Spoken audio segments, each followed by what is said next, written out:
সায়াটিকার হোমিওপ্যাথিতে কোনো চিকিৎসা আছে কি না এই বিষয় নিয়ে অনেকে জানতে চেয়েছেন।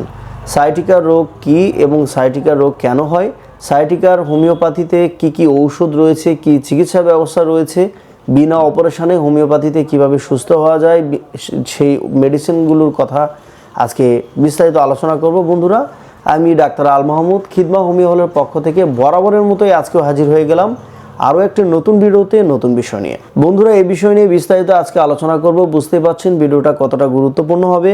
সো এই বিষয় নিয়ে বিস্তারিত জানতে হলে সাথেই থাকুন। আর যারা এখনও পর্যন্ত আমাদের চ্যানেলটি সাবস্ক্রাইব করেননি, সাবস্ক্রাইব করে নিন এবং তার পাশে যে বেল বাটনটি রয়েছে তা অন করে দিন। তাতে করে যেটি হবে, পরবর্তীতে যে কোনো স্বাস্থ্য পরামর্শমূলক কোনো ভিডিও ছাড়লে সবার আগে পৌঁছে যাবে আপনার কাছে। তো বন্ধুরা, চলুন দেরি না করে মূল আলোচনায় যাওয়া যাক যে সায়াটিকার জন্য কি হোমিওপ্যাথিক ওষুধ রয়েছে, যে ওষুধগুলো সেবন করার মাধ্যমে বিনা অপারেশনে আপনি সুস্থ হতে পারেন। তার আগে সায়াটিকা কি সেই বিষয় নিয়ে একটু ধারণা দিতে চাই। সায়াটিকা হচ্ছে মেরুদণ্ডের একটি নার্ভ রয়েছে, যে নার্ভের নাম হচ্ছে সায়াটিক নার্ভ।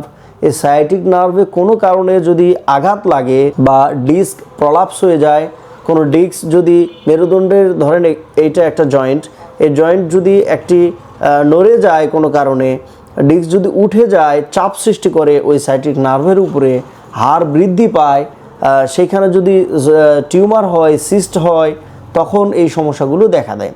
এছাড়া সায়াটিক নার্ভে আঘাত লাগলে এই সমস্যা হয়ে থাকে। আবার এই রোগ দেখা দেওয়ার আর বেশ কিছু কারণ রয়েছে, যেমন দীর্ঘ সময় ধরে যারা বসে বসে কাজ করেন, কম্পিউটার বা ল্যাপটপ নিয়ে অনেকক্ষণ ধরে বসে কাজ করছেন, অফিস জব যারা করেন, বিশেষ করে যারা ড্রাইভিং করছেন, অনেকক্ষণ ধরে দাঁড়িয়ে থাকতে হচ্ছে, তাদেরই এই সমস্যা দেখা দেয়। এই সমস্যা দেখা দিলে কি লক্ষণ দেখা দেয় এখন তা নিয়ে একটু বলি। এই প্রবলেমগুলো নিয়ে রোগীরা আমাদের চেম্বারে এসে যে কমন কমপ্লেনগুলো করে থাকেন, যেমন প্রচণ্ড ব্যথা, হাঁটা চলা করতে লাগলে ব্যথা আরও বেড়ে যায়।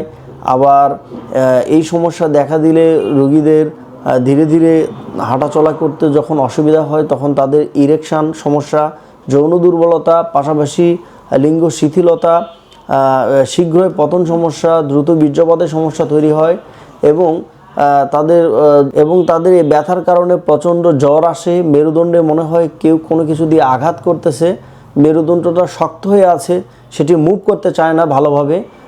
রোগীরা খুবই কষ্টের মধ্যে জীবনযাপন করতে থাকে এবং এই ব্যথার তীব্রতা একসময় বেড়ে গিয়ে পায়ের যে নিতম্ব আছে, নিতম্ব থেকে পায়ের পাতা পর্যন্ত ব্যথা চলে যায়, রোগী বিছানাগত হয়ে যায় এবং প্যারালাইজড রোগে পর্যন্ত রোগীরা ভুগতে থাকে। বন্ধুরা, অনেকেই মনে করেন যে এই রোগ দেখা দিলে একমাত্র এলোপ্যাথি চিকিৎসা রয়েছে, অপারেশন করতে হবে, অপারেশন করতে অনেক খরচ এবং অপারেশন তো অনেক পার্শ্ব প্রতিক্রিয়া রয়েছেই, অনেক ভয়ের কারণ রয়েছে। আসলে বিনা অপারেশনে এই রোগ থেকে আপনি খুবই সুন্দরভাবে, পার্শ্ব প্রতিক্রিয়া মুক্তভাবে এবং স্বল্প খরচে আপনি সায়াটিকা রোগ থেকে অপারেশন মুক্তভাবে সুস্থ সুন্দর জীবন লাভ করতে পারেন। এই শীত চলে আসতেছে, এই শীতের মৌসুমে কিন্তু এই রোগীরা আরও বেড়ে যায়, এই রোগের তীব্রতা আরও বেড়ে যায়। সো এই রোগ যদি আপনার দেখা দেয়, একটানা 7 দিন যদি আপনার মাজা ব্যথা করে, আপনি দেরি না করে দ্রুত একজন চিকিৎসকের পরামর্শ নিন, কেননা এই সায়াটিকা রোগ খুবই খারাপ, একটা সময় প্যারালাইজড রোগে পর্যন্ত আপনাকে ভোগাতে পারে। কোমরে আঘাত পাওয়ার পর যদি প্রচণ্ড ব্যথা শুরু হয়, ব্যথা যদি স্থায়ী হয়ে যায়, পা নাড়াতে কষ্ট হলে, পা ঝিম ধরে থাকলে, পা অবশ হয়ে থাকলে ভাববেন যে আপনার সায়াটিকা রোগ হয়েছে। দেরি না করে সাথে সাথে ডাক্তারের শরণাপন্ন হবেন। বন্ধুরা, চলুন এখন আলোচনা করা যাক যে সায়াটিকা হোমিওপ্যাথি শুধু সায়াটিকা রোগ নয়, সায়াটিকা রোগের ব্যথার যে মূল কারণ রয়েছে সে কারণটাকেই নির্মূল করে একেবারে রুট লেভেল থেকে, ভিতর থেকে স্থায়ীভাবে আপনাকে আরোগ্যের দিকে নিয়ে যায়, সম্পূর্ণ পার্শ্ব প্রতিক্রিয়া মুক্তভাবে।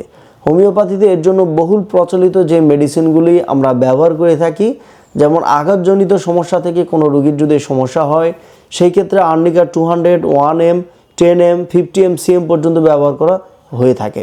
এছাড়া ব্যবহার হয়ে থাকে কোস্টিকাম, ব্যবহার হয়ে থাকে ম্যাকফস, ব্যবহার হয়ে থাকে